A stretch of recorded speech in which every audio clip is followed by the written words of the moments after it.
Hey everybody, today I want to talk to you about what armor you're wearing.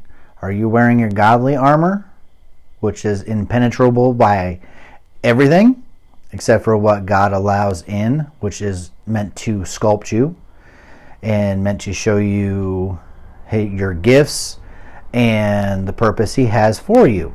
Or are you wearing the hardened shell of the world? Your worldly armor. Things you put on a false front, you put on a big, huge armor shell. Nothing can get into you that you think, but you're hiding so much behind it. And it kind of hurts, because people don't know. So you hide behind that shell to show that you're strong and you're going to make it, and you're faking it to make it, basically. So what I'm looking at is 2 Kings chapter 5. Now, in 2 Kings chapter 5, it is a story of a soldier. Everybody knows soldiers, when we go to battle, we wear armor. Vests, boots, helmets, gloves, goggles, everything to protect ourselves. See? And it the same thing back then. The soldier they're talking about is Naaman. Naaman was admired by the king of Aram, or known as Syria. Naaman was the commander of his army, and he was well decorated. He had won lots of battles, and he had a lot of pride in himself. But see, there was an issue underneath that armor that the Bible doesn't say whether the king knew about it or not, but from what I could tell, very few people knew that he had leprosy. Now, at that time, leprosy was an issue. Leprosy is a very bad, debilitating skin disease. Okay? And lepers were generally pushed out of the cities. They weren't made commanders of armies. But Naaman put on all this armor when he went to battle. So more than likely, just a very few people actually knew that he had leprosy. And through the chapter, as you read, you will find out that they end up conquering some land, and they capture a Israeli girl, and she is made to be the servant of Naaman's wife. And this servant girl goes to Naaman, says, asks his wife, "Why does my master not go to see the prophet Isaiah?" So she tells him about Isaiah, and that he could be healed by God, basically, through Isaiah. So as the chapter reads through, the king of Aram sends a letter to the king of Israel. Says, "Hey, my commander's coming to be healed." Now, when he does this, it makes the king of Israel mad. The king of Israel tears his clothes. And Isaiah hears about it. And he sends a letter and says, "King, why did you tear your clothes? Send them to me. Send them to me, and I will take care of this," basically. I know that's not how it actually reads, but it does. He does say, "Send him to me, and I will heal him." Now, Naaman goes, and he goes to Isaiah's house, but Isaiah sends a servant out to him and tells him to go to the river and dip 7 times. Now, the river is really muddy, not very good. So Naaman kind of, in his pride, gets mad.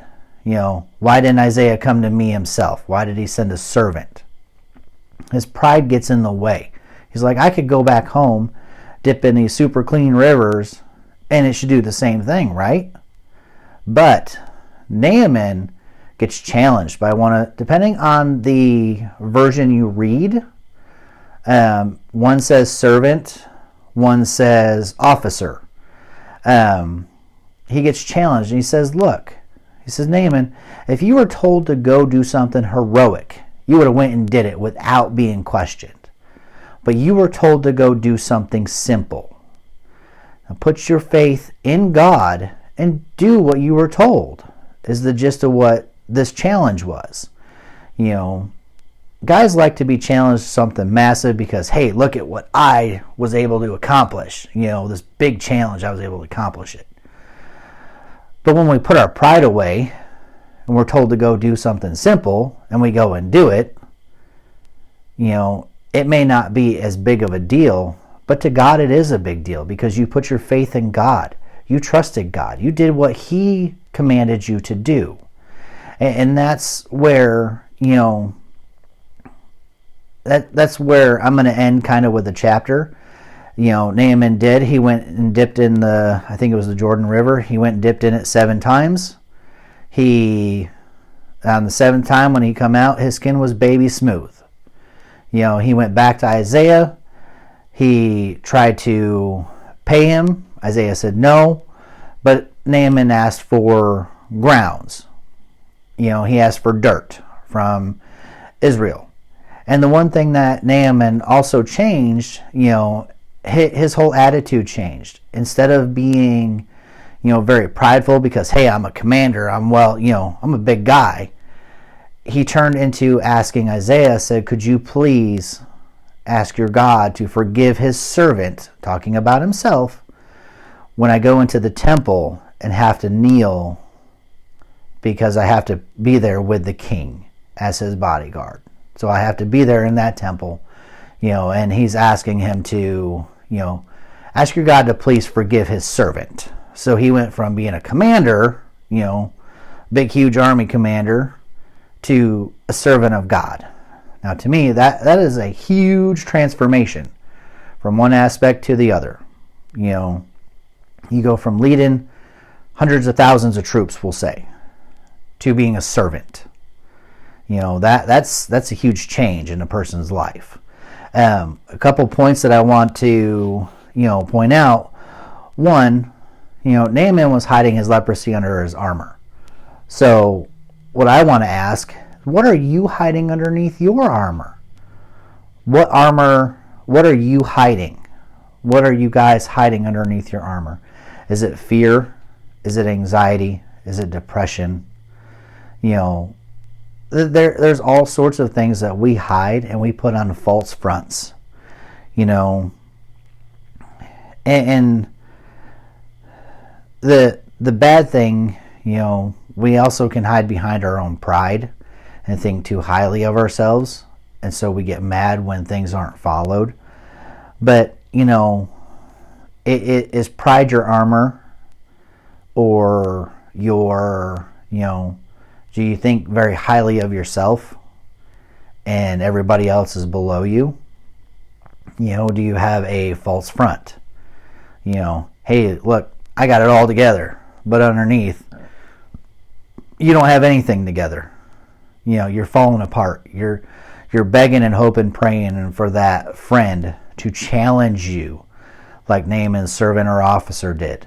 Hey, I know that something's not right, so I'm going to challenge you to be upfront with me.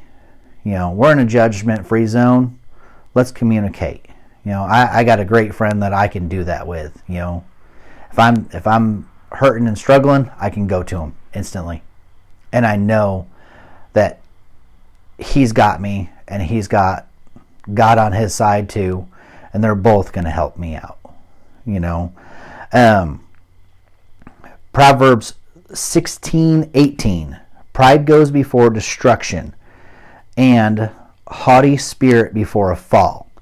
Means if you're too prideful and you boast about yourself, you're gonna fall. You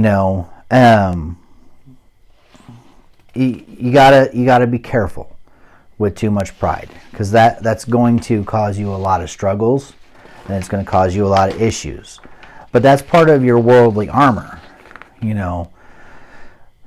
That's how the world sees your value, is what you do, what you can put forth, things like that. Another point is letting go of control for God to work his magic in your life.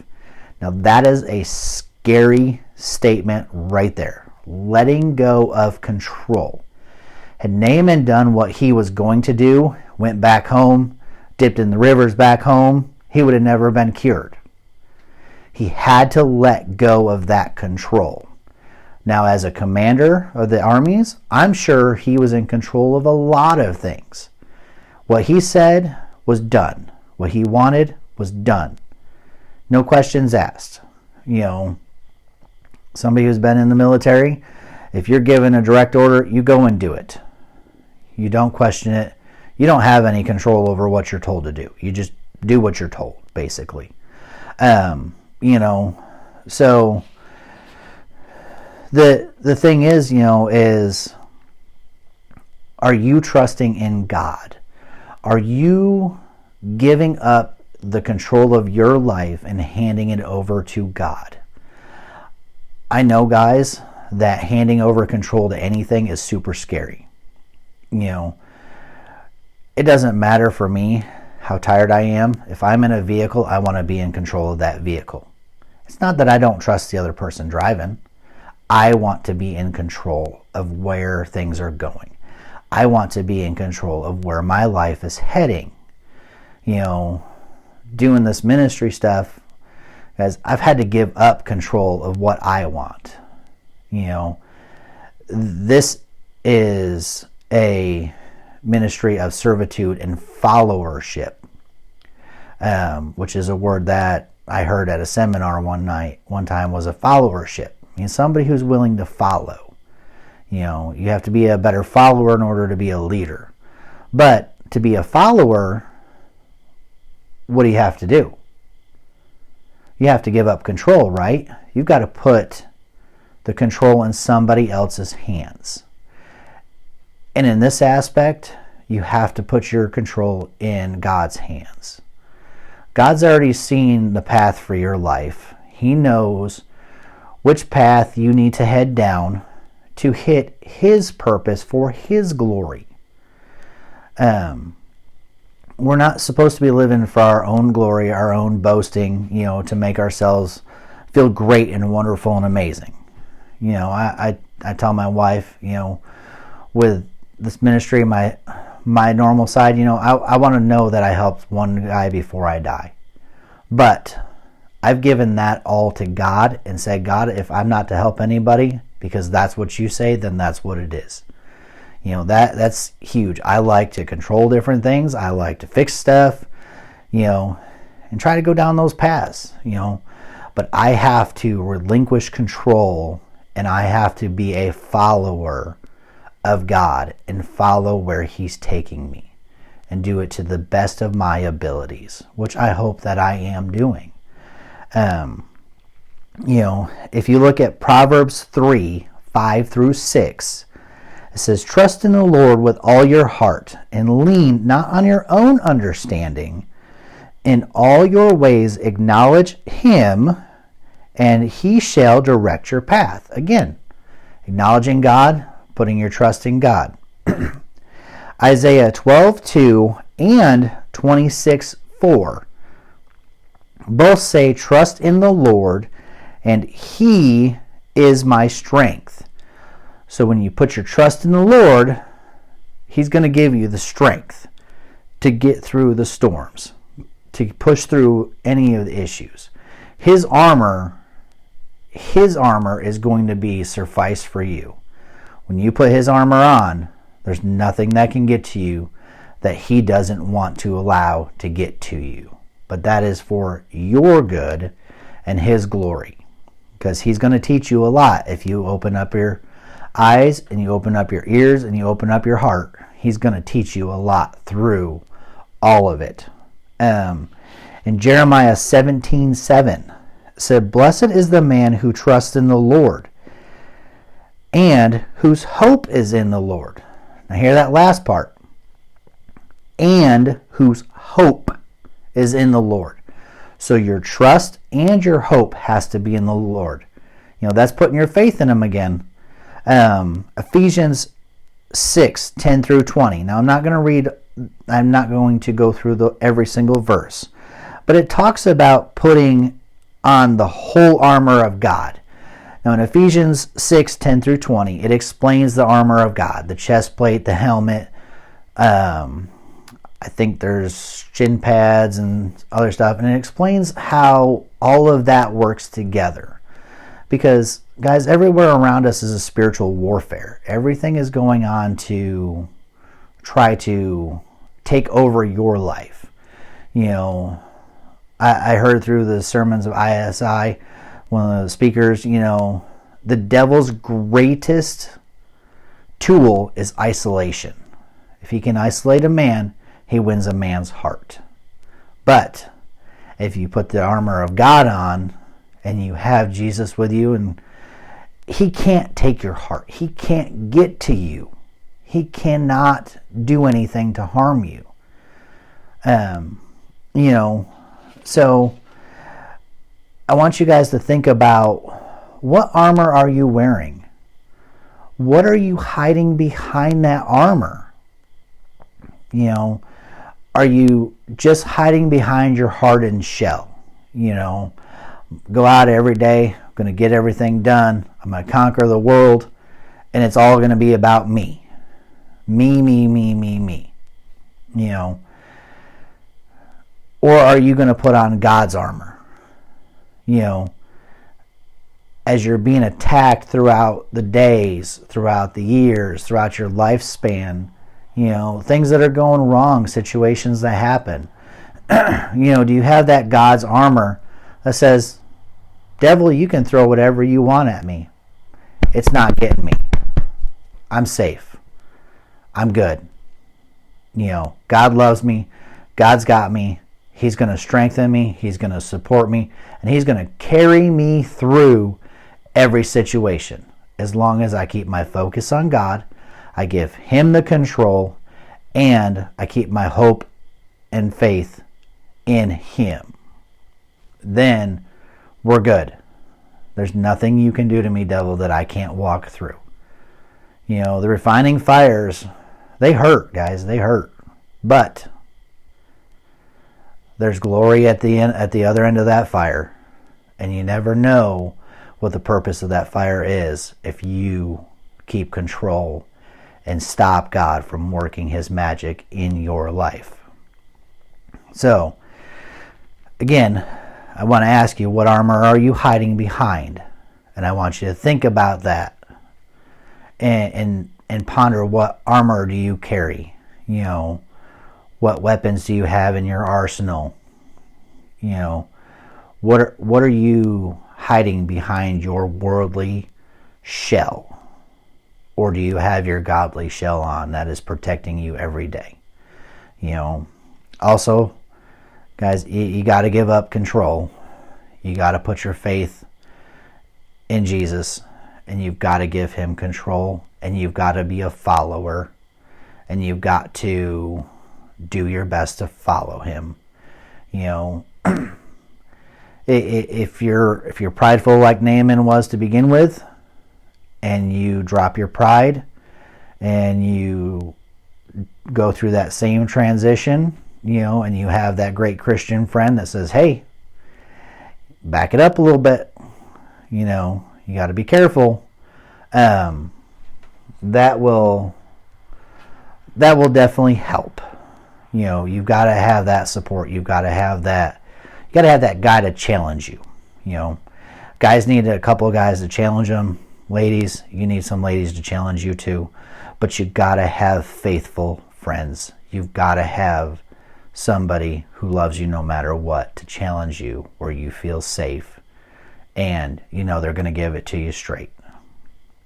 So guys, I encourage you to read 2 Kings chapter 5. It's a good story.